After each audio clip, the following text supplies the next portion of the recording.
Welcome to our channel. Today we how to register with Google Cloud IAM, beginner guide step by step clearly.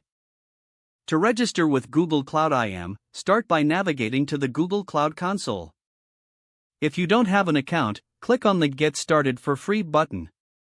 Fill out the required information to create your Google account if you haven't done so already. Once your account is created, log in to the Google Cloud console. On the main dashboard, locate the Project drop-down menu at the top of the page. Click on the drop-down and select New Project to create a new project. Give your project a name that reflects its purpose. Optionally, you can select a billing account if required. After naming your project, click on the Create button. Once your project is created, ensure it is selected in the Project drop-down. Now, in the left navigation menu, scroll down and click on IAM and Admin. From the IAM and Admin page, select IAM. You will see a list of members and their roles within your project. To add a new member, click on that Add button at the top of the IAM page. In the New Members field, enter the email address of the user you wish to add. Next, choose a role for the new member by clicking on the Select a Role drop-down.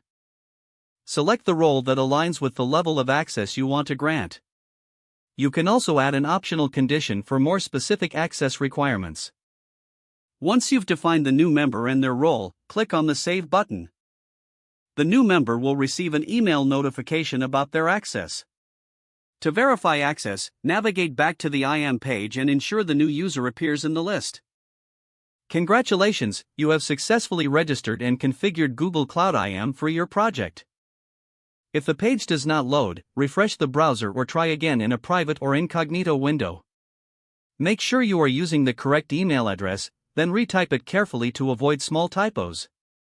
If your password is not accepted, use the Reset option and create a new strong password you can remember.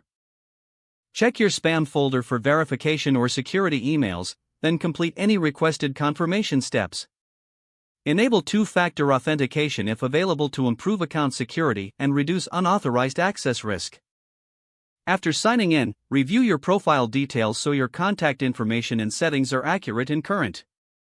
If you see an error message, note it down and try again after restarting your device and internet connection. Log out when you finish, especially on shared devices, to keep your account and payment information secure. Don't forget to like this video and subscribe to our channel for more step-by-step tech guides.